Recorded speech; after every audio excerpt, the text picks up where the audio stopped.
I'm Brian Grainger, co-partner at Croftons Pretzels. I'm on the hot seat at Lewis T Media. Be sure to like and subscribe. This is my man. This has been my second time being on the hot seat. I always love the show. It deals with Wilmington culture in a way that's up close and personal, and you get to see people that are in your community that you might not know about so much. So, thank you. This is Louis T, Imolt podcast. Make sure you hit that subscribe button on YouTube. Look us up because we got a new episode. Champion bound, I'm Malcolm X with a pinch of Christ. Catches with the jab, I'm Floyd May, my defense is nice. Crafted by a Mac, I'm embedded to get the cheese. Genius with the beats, this pop art and I move with ease. Genius. Heart cold, apply pressure to... Welcome. All right, so Brian, welcome back. So, but since the last time you were here, a lot has changed. I think you maybe had 2 kids since then. One. Yeah, two more. So I've had my son, and then I've had my youngest daughter, who's almost 5 months now. Okay. Yeah. And you ditched Trader Joe's. Yeah. And then the biggest thing that people want to know, so are you really done with comedy? Yeah, I mean, for the most part, I still, will dabble and do shows that I've kind of obligated myself to. Like I told people I would do this show here and there, but traveling and actually putting forth a good bit of my time towards doing it, I can't anymore. You know what I mean? Like looking for it to be a career now, like chasing that Netflix special is over for me. So. All right. So, but the reason why we brought you to focus on the reason why you are taking a step back from comedy. So, tell us about your newest business venture. I'm a business partner, co-captain, I guess, co-proprietor at Croftons Pretzels, which is a pretzel shop dedicated to Philly street style pretzels. And the baker, who is the owner, he does specialty stuffed pretzels, which are like calzones. Yeah. That he stuffs them with, sweet and savory goods. So he'll have anything from like a cheesecake pretzel to spinach artichoke pretzel. I think you had the spinach artichoke or the garlic parmesan. I had a pepperoni. Oh yeah. And I put it up on my Snap, and everybody's like, "Why is it so?" Because they got that puff in it. They're like, "Why is it so big?" Yeah. I was like, "Yo, it got pepperoni and cheese in it. It's pretty much like a pretzel calzone." Yeah. So that's his. I don't know. I guess that would be his signature thing. Yeah. All right. So before off camera, you were telling me a little bit how you and this guy met. So give me that story. We started off. I met him and another buddy of mine named Alex Pincus, who and Aiden Crofton is the proprietor of Croftons Pretzels. They were playing in a band, a 2-man band without a drummer. Okay. And I saw them at Juggling Gypsy, which is now Barzar. Yeah, and this was more than almost about 10 years ago. And I approached him after the show, and I was like, "Hey, I would like to play drums for you guys because I don't know what your music is like, or if you just don't incorporate drums, but I heard some of the songs where I would like to add some drums in." And he told me they were pretty much just trying this out. That was their first time going out and checking out these things. They were coming from, I don't know, Surf City or somewhere in that area. They were both enlisted in the military, both captains in the military. Oh, wow. So they were officers. They were officers, yeah. Man, getting that real. Well, I don't even think they were captains then. I think they were lieutenants maybe at that time. I told him, I was like, if you guys got free time, I've got a space where we can rehearse you know, you can hear me play drums with you guys. Michelle, you know, my wife, she was like, you can't play drums. She was like, you're not good enough to play drums with guys in a band. I was like, well, how else am I going to know unless I get a band? You know what I mean? Yeah. I had no idea that you were musically inclined. Oh, I mean, yeah, musically inclined and like, you know, talented are two different areas of it. But, I chose my words carefully. Good at it, and I didn't take it. yeah. I just said I had no idea that you played the drums or did any form of music. Yeah, I was in band for, you know, most of my school, you know what I mean? Most of my like junior high up through high school, I was in band. And marching band, winter symphonic, jazz band. I only played percussion.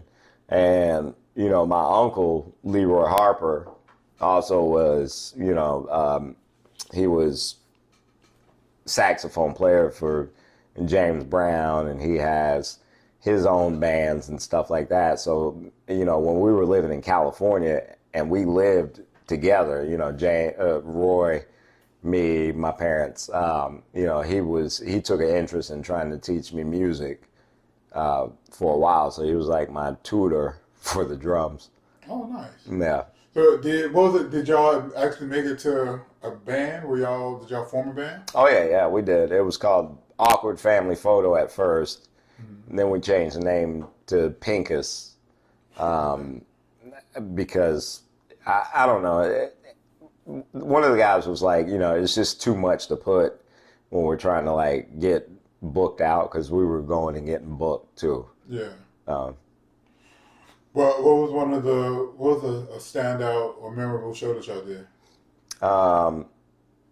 Well, one of the shows, I guess, like towards what we were working towards was getting studio sessions. So we actually did like a live studio session contest, where there was a lot of the local bands around Wilmington, and we got to go to a studio in town.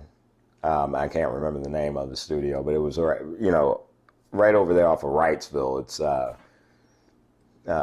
I think Tommy Gunn's studio, and I believe 1760 Studios. I believe that's what it was. Either way, you know, we got inside there, and they were doing basically like a live session of the local bands. So that was one of them. We did a couple, you know, alternative. Well, we were alternative rock, so we did a couple rock festivals, like at the Bazaar and at Reggie's. Okay. We would come in and feature some stuff like that. Would you ever like double headline, do comedy and do the drums, or you kept it separately?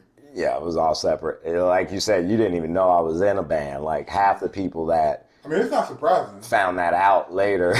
Like, oh, I mean, I'm just saying, you look very rock band, like it's not. Do I? Yeah, you don't think so? No.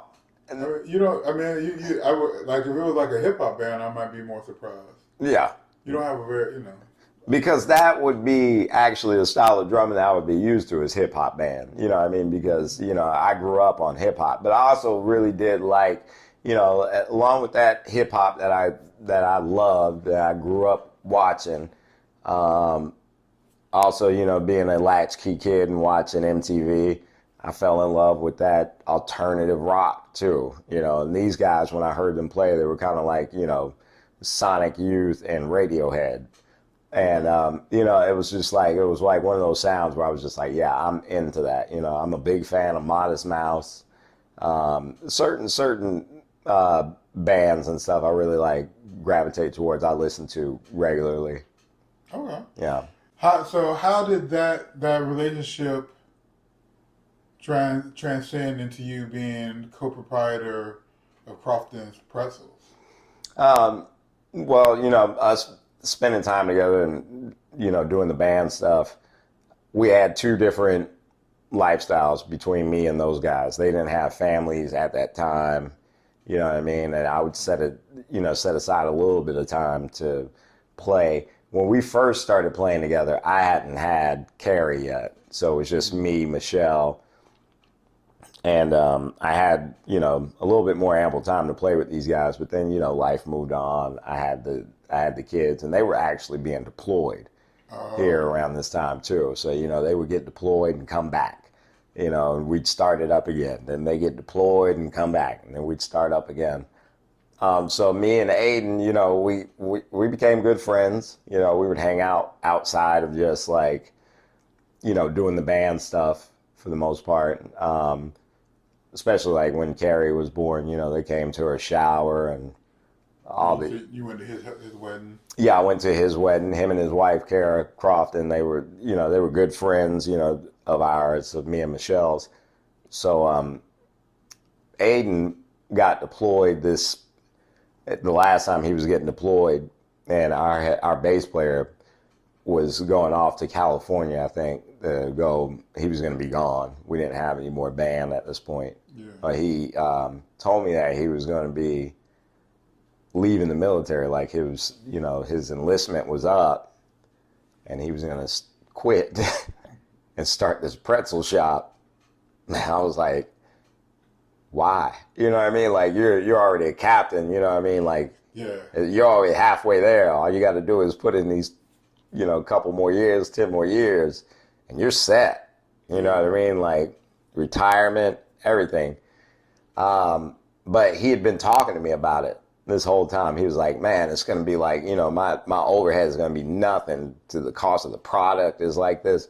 But he'd really been researching it. And, you know, Aiden's one of those people, like, when he tells you about a plan of his, it's one of those things like, now I know when I hear it, it's going to happen. Yeah. You know what I mean? Because this was maybe a year or a couple of years out before he had actually had his business open. He had told me about this plan. He was just talking to me about it all the time. Which is rare, because how many people do you hear talk about something? Talk about something and actually fall through with it, yeah. But his thing is like, when he says something, it's like, oh, you're really going to do this, you know? So his motivation factor is like one of those things that, like, I envy. Not envy, but, you know, I admire about it, yeah.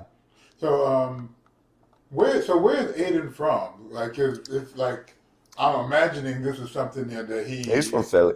And so in Philly, these style of pretzels are I guess a thing? Yeah. Okay. Yeah, it's Philly street pretzels are a thing. I guess it's something that he grew up on. I didn't understand it. I didn't know it. And just like, you know, most people when they come to me with something like that, you know what I mean? I was like, oh, you know, good luck with you. Until he had actually started putting it in motion, you know. When he came back and, you know, he was married, and I don't remember if he had gotten married and then got deployed again, or if he came back and then him and Kara got married, and then he was, you know, I think she was pregnant too around that time. And he was like, I'm opening up that pretzel shop. You want to jump in on it with me? And around that time, David was being born, because my son and his son are COVID babies. They're around the same age, maybe like, you know, a few, like maybe 2 months apart. Okay. Not even. And me being the skeptic I am, you know, just like with you and Live and NC, in my head, I was like, this shit ain't gonna work out. There ain't no way I'm gonna jump in on it with him. You know what I mean? Because my loyalty would be to quit my job and my security and go into business with a buddy of mine and watch this all fail. So I turned him down. You know what I mean? I was like, I can't. You know what I mean? I was like, and you know, for me, I didn't really know that he was gonna go through with it, but like, also I thought, opening up a pretzel shop in the South, I was like, that's a northern thing. I said, if it's not deep fried, it's not going to work here. I was like, these people are going to hate you. You know what I mean? Like, they're just going to like, you're not going to get any business. It's going to fail. And it's like, you're starting up a family now and you're going to go do this. He did it. He did it before his son was born. Open up the pretzel shop. But when he opened, A week or two later, COVID hit, and he had to immediately shut down. Oh, that's horrible. Yeah. So For months. And when he originally opened, you said it was on a spot on Oleander? It was on Oleander. I tell you what he did do. He had, he did it the right way. He went and, LLC'd himself. Okay. So he knew that whatever loans he was taking out, it was a little bit easier for him because he's a disabled veteran. Mm-hmm. I'm not going to give away all the game that he got, but, he did it the right way to where he was able to survive. His wife is a speech therapist teacher, and even her job was affected too. So they were both out of work around this time. Yeah. New house, I just bought a house, brand new baby, no income coming in. Oh, wow. Yeah. After I guess after the COVID regulations lifted, and people were able to go back out in public, his business thrived. I didn't realize how much it had thrived, but I would go in there and check up on him from time to time. I go and bring the kids over there and go grab a pretzel. He'd always give me a pretzel for, he's always like giving me my order for free and go make me something. I'm like, Aiden, I'm here to support your business, dude. Like, he was like, so, every time I was going in there, it would happen. He would give me something for free. I was like, dude, I know you're not doing that well. Why are you giving me this stuff for free? He was like, oh no, I'm doing great. If you're in a restaurant, most restaurants or, businesses that do serve food, you're lucky if your profit margin is like 20 to 30%. His was more over that. Yeah. And he's a logistics guy, so he figured out how to, make the math work out for him, and he made a killing. Yeah. And he was slow. You know what I mean? Like he wasn't slow as far as like but he could run that operation by himself. It wasn't like cookout around the lot. Right. But the appeal was that way. Like the people, once they got them, they were just repeat offenders. These things were like crack. Yeah, I feel like people just like unhealthy carbs. Yeah. You got sweet D's with the croissants. They love it. So was at this time, I'm guessing he's still on Oleander. He was still on Oleander. He was doing well. I didn't know that he had planned on, expanding or doing anything. And of course, around this time, our kids are getting older. David's getting up there. So maybe about a year in, or maybe a year and a half in, he wanted to talk to me about jumping back in with him. He was like, the offer still stands. I still think that you would be great. And, being a co-partner with me in this. And I said, I told him, I was like, I'd give him a chance to talk. He said he's got this business model that he wanted to go over with me. And, around this time, COVID and the restrictions and everything going on at my store had just really burnt me out at Trader Joe's. I was tired of the culture. And I love Trader Joe's still. I've always loved, the job that I've had there. And it was one of those things where, it was part of my identity of being there too. But I didn't want it anymore. I was just like, I want to go and not have to deal with the fact that I work for an entity that if they do go under or something happens, then, I'm expendable, even for as much time and emotional, investment I had put into it. So, I figured it was like time for me to learn something new. And I was juggling between going back to barber school, if I was going to be doing that, I wanted to start my own business too. So, he came and talked to me. We went at coffees over at Grinders, and I had David with me, who was just a hellion at that time. You know what I mean? Like, and I met him up for coffee, and he showed me this whole business plan that he had going on, and how he and I were going to get rich off of, you know, all this stuff. Like he was ready to bring me in on his cash cow. And I listened to it, and I was a believer at that point. I was like, all right, you know, you got me. Let's do it. I'm ready to jump into it full investment. You know what I mean? Like socks off, shoes off in the water with you. Okay. And then, so at that time, did he already have the idea to move locations? Yeah. He knew he was moving. I don't know if he knew that the place where we were at was going to be it, but he knew we were moving. But like I said, he's one of those people, like, when he says that he's going to do something, now I know that he's going to do it, even if it's an idea that he's thinking about. Okay. So he lived around the neighborhood, and so he had been scoping out that location for a while. I think he knew it was run down, like it was just old. Even the gas pumps were like, you know, the ticky type of, you know, they weren't digital. Yeah, so it you know, it had that. I mean, that thing has probably been there since the 30s or the 40s.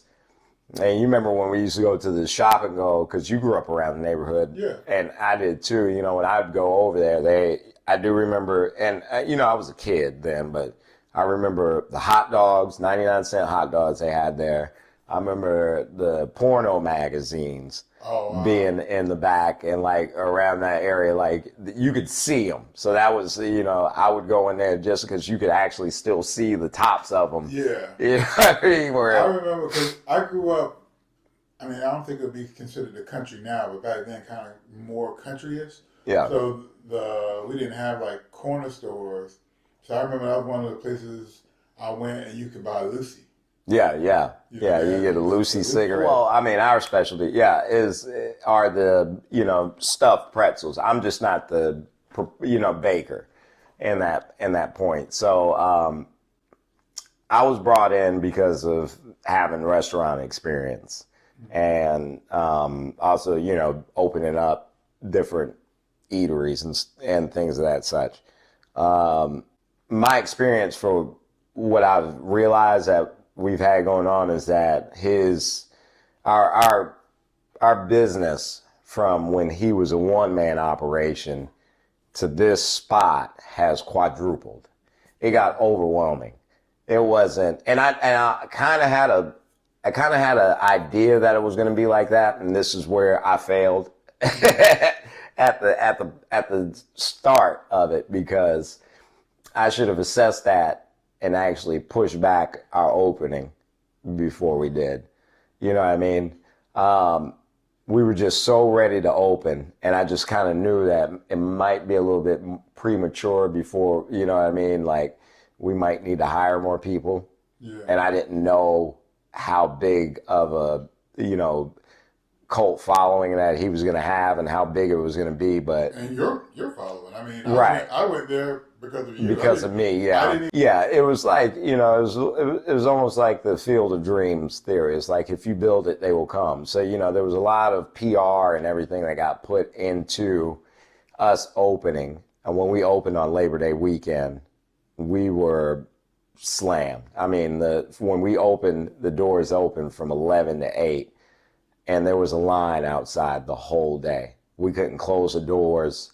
There were people waiting an hour and a half, 2 hours for the pretzels. Yeah, the whole weekend. Gotcha. Yeah. And people seem like, when I was there, I mean, it wasn't like a long line, but it was, you know, someone to wait. And it's a nice environment. People seem to be no Karens. Everybody, like understanding. And, yeah.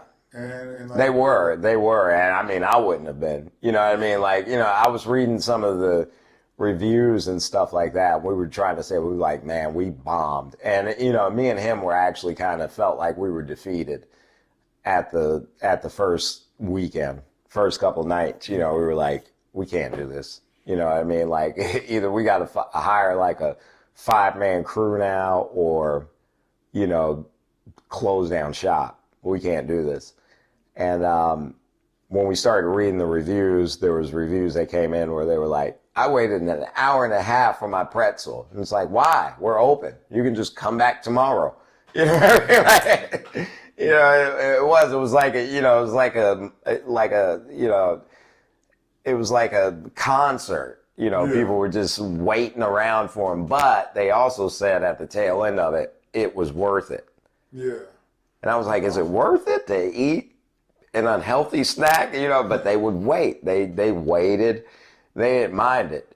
And so, like I said, you know, my experience now is just that, you know, I know that if we were going to do this anywhere else, we would definitely need more people to hire. You know, we should have opened up like a corporation would have opened up. Yeah. Had a hiring, you know, process, you know, like had a mock opening and all that other kind of stuff. But we didn't think that we're a corporation. We're not like that. We were just opening it up as a basic, like, come in, take out eatery. It was a bakery. Yeah. And it was insane.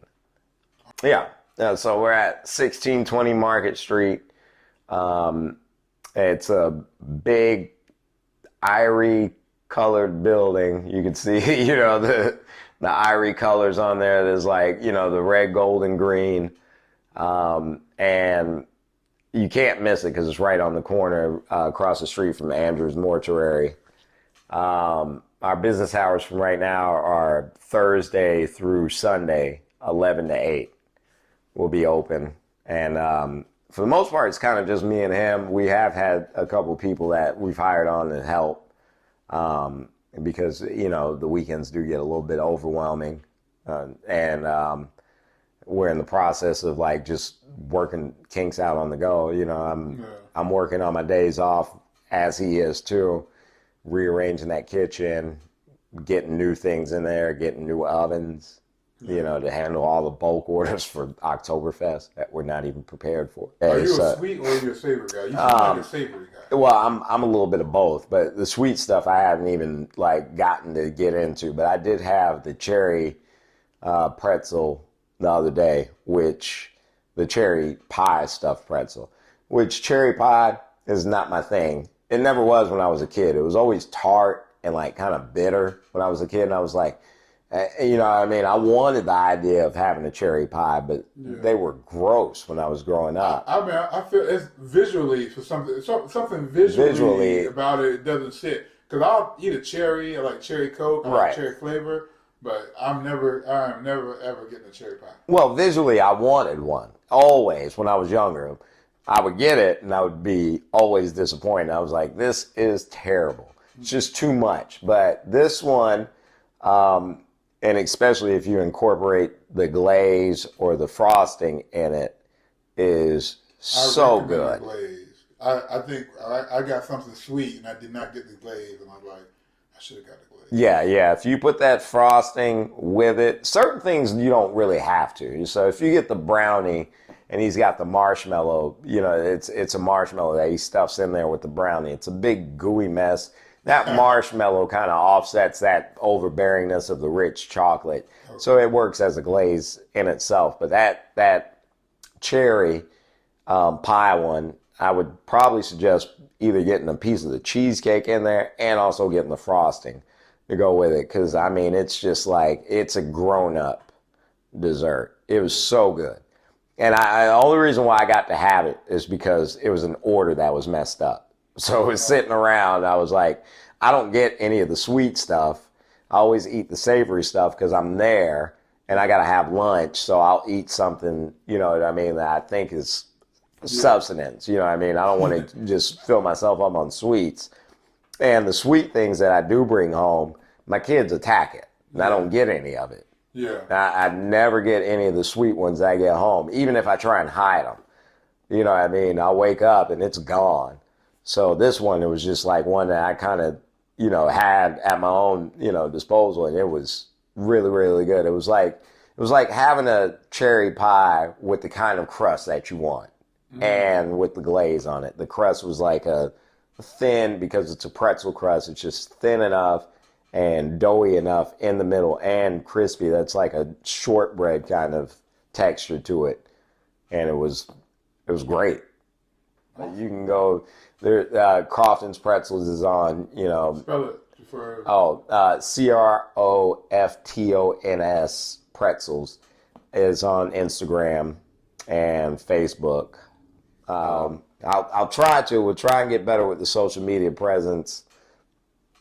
But, you know, we're trying to run the brick and mortar efficiently now. So, and you know me, I'm not savvy with social media. And it just happens that I've got a partner who's just as bad at it. But really all it is just that we're not motivated to it. We're just lazy with it. You know, and that's kind of what makes us work well with each other, is just that we don't need that. Yeah. You know, it was like, we don't need to have a social media presence. And there's definitely a future of things that are going to be with the expansion. I can't talk about them right now. You know what I mean? And you know, it's just because it's one of those things. There is a, you know, code of silence with what he's got going on, and us, with what we've got going on for the future of it. But just, you know, look at it as just not, you know, just so big things are coming. Big things are coming from that brick and mortar. You know what I mean? And that was just a test of what's going to happen for the long run. And they'll be happening pretty soon. You know what I mean? He doesn't really sit on ideas too long. I can tell you that we do have our own beer that we've teamed up with a brewery that we're going to be using inside of the store. So we're going to be serving beer in the shop too. People in Winston seem to really like beer. Yeah. And there's going to be new recipes. There's going to be, you know, new developments of things that actually kind of make this into a big brand, hopefully. Okay. All right. Well, Brian, thank you for coming and thank you for having me. You know, much success to you and your partner. What's his name one more time? Aiden Crofton. Aiden, yeah. So let me do that. So much success to you and Aiden. You can call him the white boy. I probably I call him that. And tell them, like, you know, also, you know, Croftons Pretzels is the home of the glizzy. You saw that on. Still feel a little bit conflicted about giving an older black woman a glizzy. You know what I mean? Or giving somebody's grandmother a glizzy. Yeah. And you know, most of the time, that's what I get, is just I get asked the question of, like, what it is. So it's our pretzel wrapped hot dog. It was his idea to put it on the menu, too. Whose idea was it to call it a glizzy? His. That's what I mean. That was all his idea. It was all him, and I was like, you got to be kidding me. You know what I mean? Because he's also, like, he's a big fan of hip hop. Yeah. So, you know, he wanted to do that, and I was like, I think it's hilarious, but you know, I got to explain that to the menu for most people, you know, under 25, what a glizzy is. Gotcha. Okay. Well, yeah, I'll definitely be back to check y'all out. Thank you for stopping by. All right.